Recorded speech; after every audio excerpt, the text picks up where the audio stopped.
All right, folks, Duke Machado here. You're watching Lexit USA. This is our new program that we're going to kick off for the next 30 days at least, or until we get Patrick Von Dohlen in office in District 9. He is one of our Lexit endorsed candidates who we supported during his campaign, and he has made it into a runoff. So he's the only conservative that has gotten through the San Antonio elections. In this program, we're going to talk about him. I'm joined with our new friend of our program and a fellow San Antonio resident, Michael Casares. I said that right? Casares, yes. You got He it. has a program called The Sea. Michael, welcome to the program. Hi there, Duke. How's it going? Happy to be here. Thanks for having me on.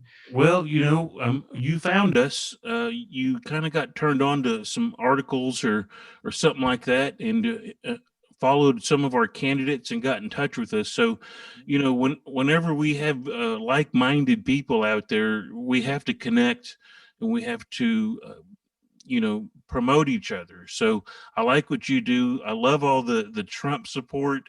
You obviously, just listening to your programs, you are a conservative, a Latino, and you're swimming upstream, right? We're all swimming upstream because Democrats think they own the Latino vote, and they do, really, they do, and they have for a long time. But Mhm. but that time has to change, and The so time has this come. this report is all about San Antonio, and so we're focusing on the issues that are happening in not just San Antonio but big cities. These big cities, they become liberal uh, testing grounds for all these policies, these socialist sort of Marxist leadership that comes into the cities, and that's no different in San Antonio. Am I right or am I wrong?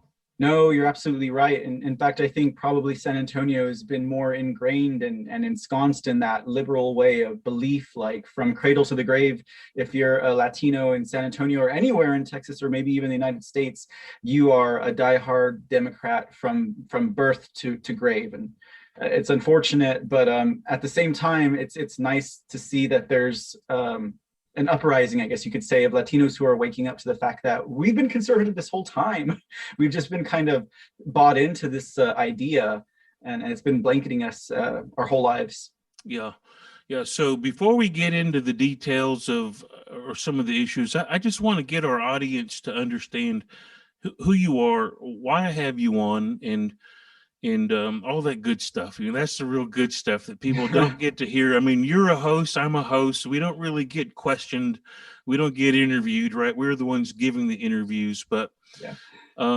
so you're a San Antonio native, or did you move to San Antonio? I am San Antonio born and bred. Santa, was it Santa Cristus Rosa, his downtown, you know, the one, Santa, I cannot remember. My mom's going to slap me. No, yeah, I was born here in San Antonio. I grew up in District 3 on the south side of town.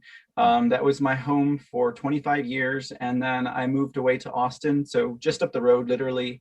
And I was there for 10 years, and I got back home probably about almost a year ago now. It'll be a year in about July or August. So Hmm.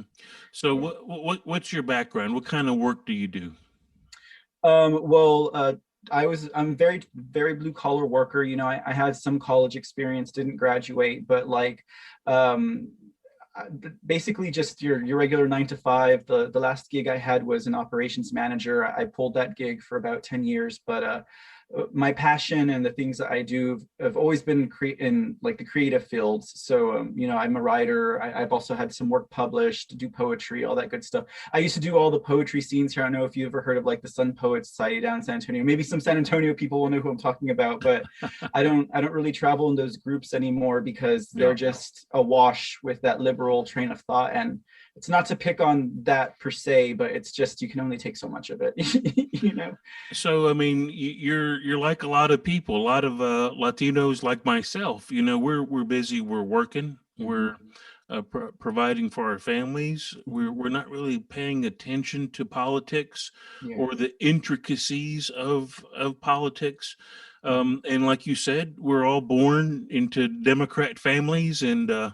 brainwashed into thinking that that's the way that we need to vote. And I voted that way when I was young and dumb and didn't know anything about politics.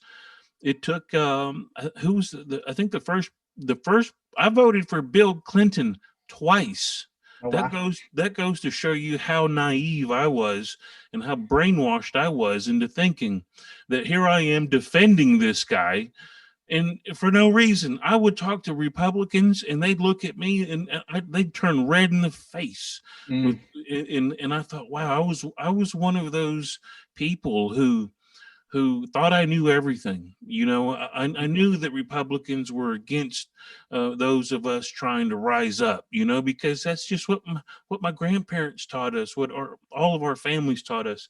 But Mhm. thank Mhm. God, thank Yeah. God, you know. I started voting Republican when I got to vote for George W. Bush. Is that right? Yeah, George W. Baby Bush. And so that's kind of when I realized I can't vote for Democrats anymore. Mhm. Um, okay, so you know here in San Antonio, it's no different. It's even worse, right? It's even a higher percentage Mhm. of support for Democrats, for liberal policies, and for It's yeah. liberalism, socialism, and all that. What's it going to take to break through that mentality that exists in San Antonio? Man, that's a good question because since I've been back, like like for example, the city elections kind of snuck up on me because kind of needing to readjust to like a different city and how that politics work. And I mean, people ask me, like on the program that I do, the C report and stuff like that, like they say, so do you see more conservatives down there, or do you see more people without masks on, for example? Because that's a hot ticket, but kind of Hmm. item with that kind of goes hand in hand with that. And I say, like it's pretty bad in San Antonio, like and honestly, Duke, like I really think what it boils down to is exposure. Because when I think about how I see the media and the way they handle the San Antonio audience and the way they treat them, I really think that they neglect them and they don't give them the information that they need. Because I'm of the mind that patriot or not, if any good person with a good heart, and you can judge that however you want, if they're given the right information, they will make a decision and take action on that, regardless of what party it is. And of course, we see that we're swamped in, literally like swamped in, like the liberal, the Democrat, progressive, socialist, communist. It just expands from there, right? Hmm. But if they were given the right information and maybe a little bit of love with that, like I think that the people of San Antonio would make the right choice. And I really saw that whenever I got to speak with the Legsit strike force candidates, because like Denise would say, well, like I was in a Republican family, and and you never realize that you're conservative, but you're always told that you're not. You're always told that you're a Democrat, but our values are conservative. What we want for our family is conservative. The way we want to Hmm. handle our business is conservative, and it's just about trying to bridge that gap. So I feel like if there was more exposure in San Antonio and there were more people that San Antonians could look up to, like Denise or yourself, that they would definitely realize and wake up to the fact that, hey, maybe I'm not a Democrat, or maybe they could just start to question the path Hmm. that they've been put on and that they never walked onto themselves. Yes, I mean for many years we all tried to figure out like what's the magic word. Well, Mhm, what is going to flip the switch for the Latino mhm. voter, the citizen, you know? Why do we vote 70 to 75%, or probably in San Antonio even higher, 80% Latinos probably vote for Democrats? And Yeah. you know, here we have an opportunity, right? Here we have an opportunity to get a conservative on the city council in San Antonio. Yeah. And there is major resistance coming. We're going to talk about this resistance on a national scale coming against a candidate who Lexit USA has endorsed, Patrick Von Dohlen. Coming against Patrick, like, it will blow your mind. Don't go anywhere, folks. We'll be right back. We're visiting with Michael Casares of the C. In addition to bringing back the jobs that have been lost this year, my plan will help create at least 5 million new, good-paying jobs. As experts have looked at it in manufacturing and innovation, create them right here in the United States of America. On Joe Biden's first day in office, he killed thousands of American jobs. Joe Biden killed hundreds of Wisconsin jobs. You're talking about 10,000 jobs in the $80,000, $90,000 an hour range that are gone.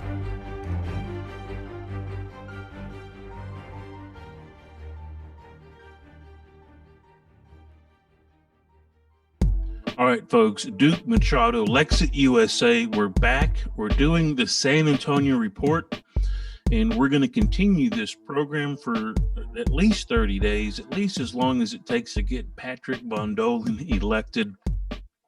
And so we were talking about that before the break. I've got my guest here, Michael Casares with the C Report. Where do they find your program? How do they find you? So right now, if anyone's interested, you can check it out at, we just put up a website, thecreport.com. And then also the network I work with is Q&A-holes-podcast.com. So those are two different areas.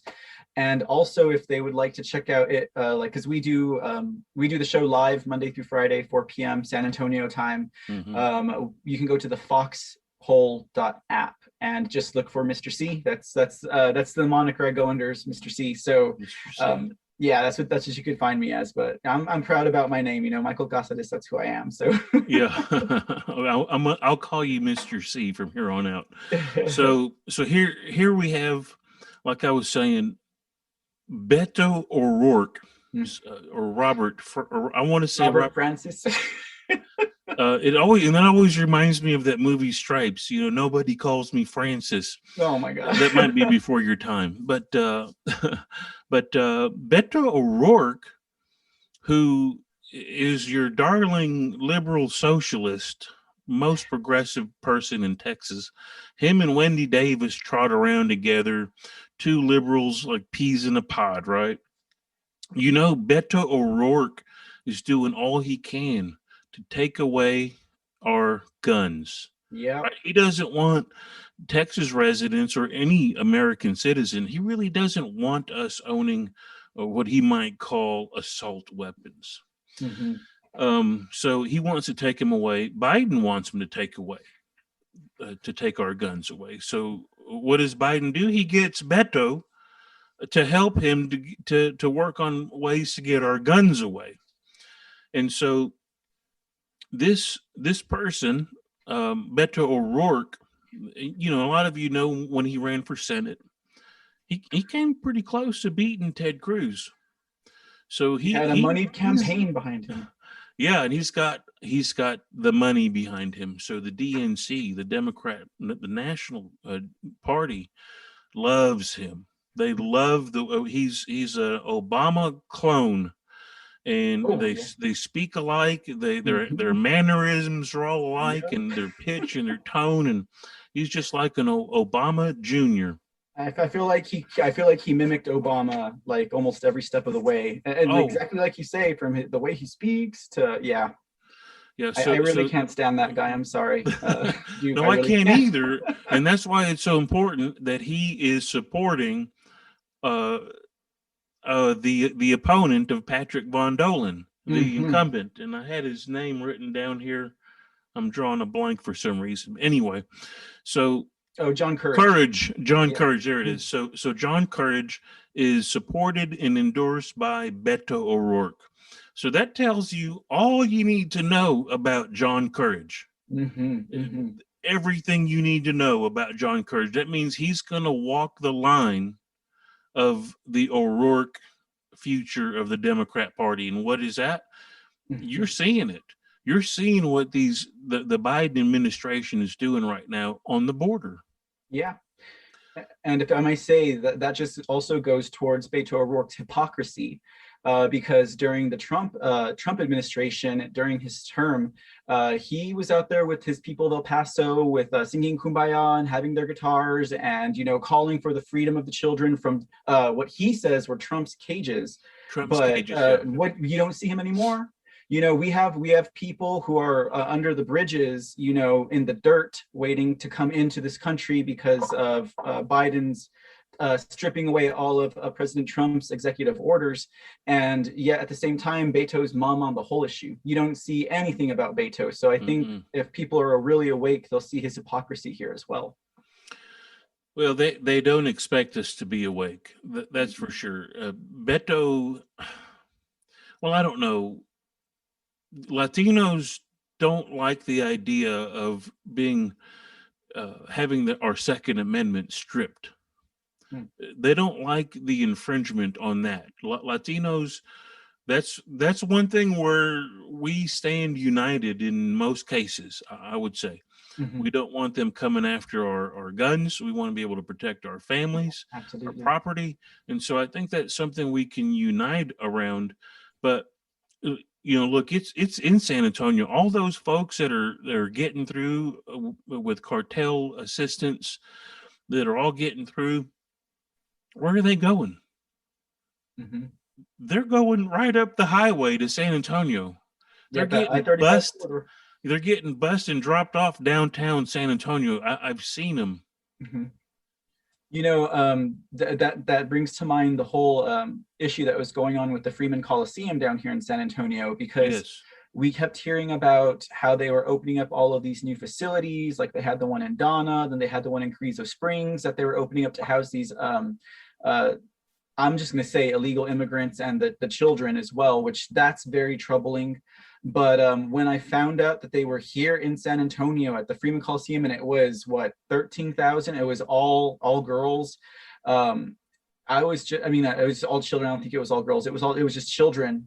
I was blown away that happened. And then of course we found out through Governor Abbott what was going on in there as well. And when I spoke with Denise, she had mentioned that there was actually some more severe things that had occurred that had been kept under wraps by the media. And we're talking about the children actually going missing, but they weren't reporting on it. And it really got me. It really got me. Yeah. Like the cartels were just taking them and putting them to work. Oh, man.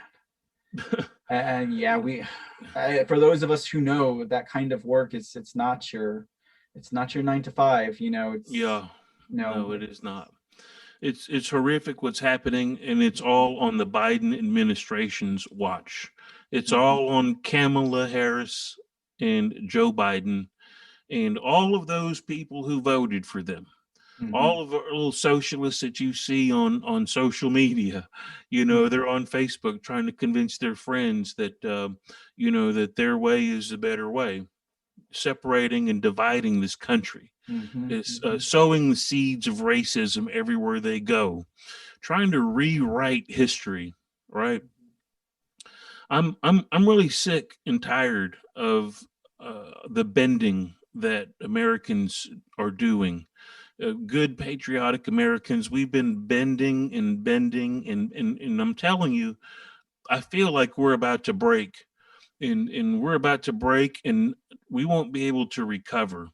So I sense a urgency in San Antonio with this race with Patrick Von Dohlen. And we're going to talk more about him and the recent endorsement that he received that is big news. And we're going to get all to that here in just a second. We're here with Mr. C. We'll be right back. Me, my religion is just an enormous sense of solace. We hold these truths to be self-evident. All men and women created by you know the thing.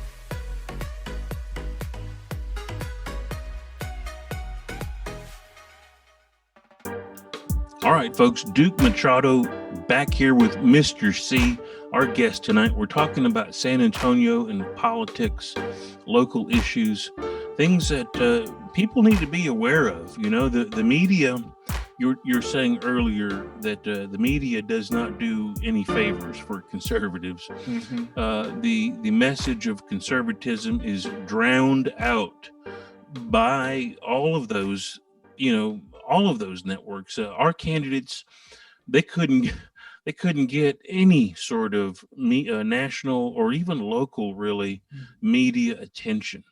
They were just left in the dark like mushrooms, and hopes that they would just vanish. And it's really sad that they're willing to suppress. They're willing to suppress the truth. And that's something that we're fighting. I know you're fighting for that on your program. Absolutely. You have guests and you try to break the truth. So here's some truth that we're going to come back to San Antonio, particular District 9 race with Patrick Von Dohlen. He's in the runoff, and he's facing really strong liberal opposition. Okay, so number one, money by itself does not win campaigns. The candidate is the number one most important thing. And I can tell you from the times that I've spoken with Patrick, the one thing that resonates with him is just truth, honesty.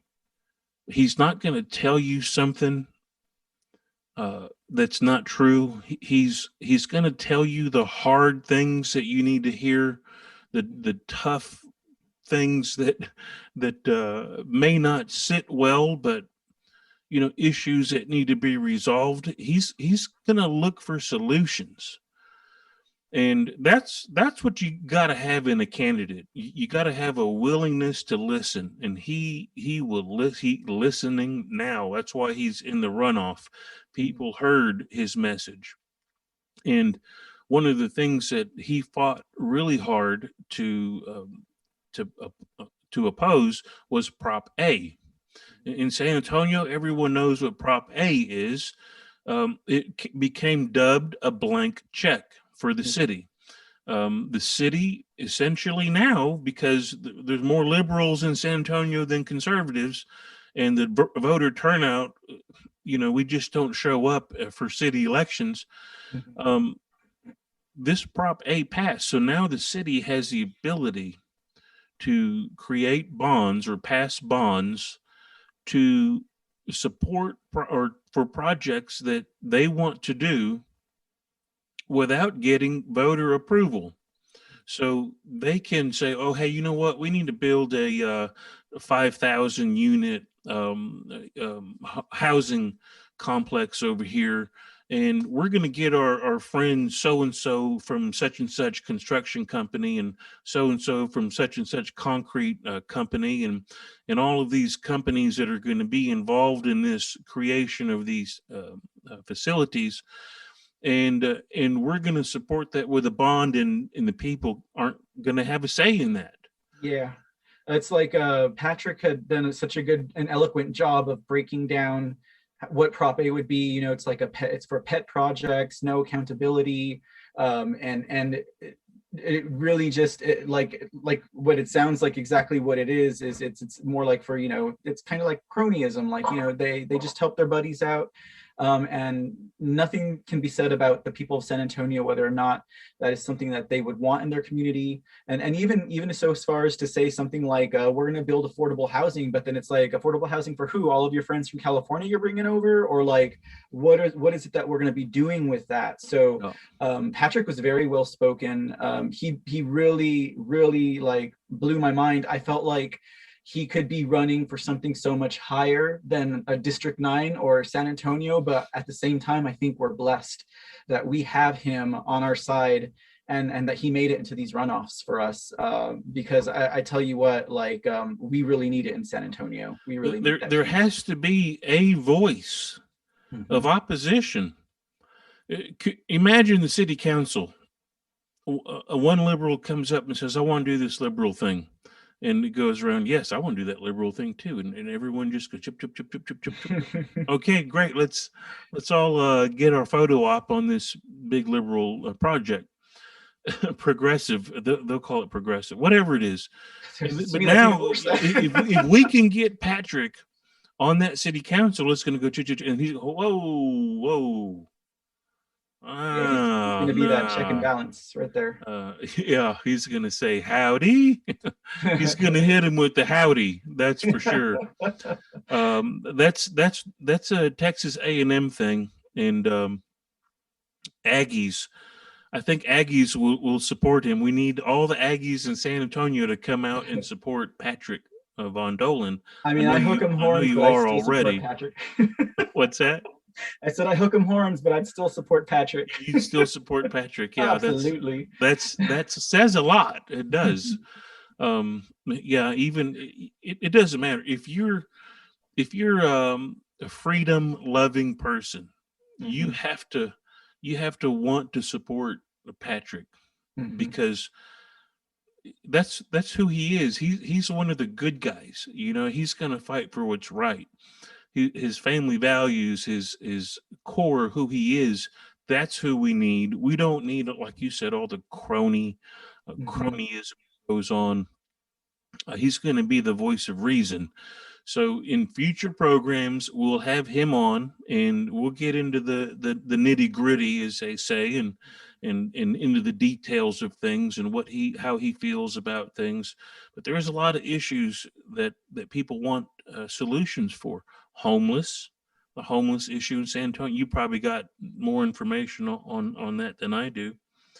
And I still say the flow, the illegal immigration that is flowing into San Antonio. Look, I'm telling you, we don't reject kids in school, right? If a kid comes in and they don't have documentation or they're not here legally, they get enrolled in school, and they take a seat in an American classroom. And who pays for that? So there's a lot of things that we need to think about as conservatives, on better ways to handle our money. And that's why you got to have someone like Patrick on that city council, especially with that Prop A passing. Yeah. I'll give you a final word, a wrap up opportunity, sir. Well, first of all, thank you for having me on the program. Very flattering, and also to work with or to get to interact and work with the Lexit Strike Force here.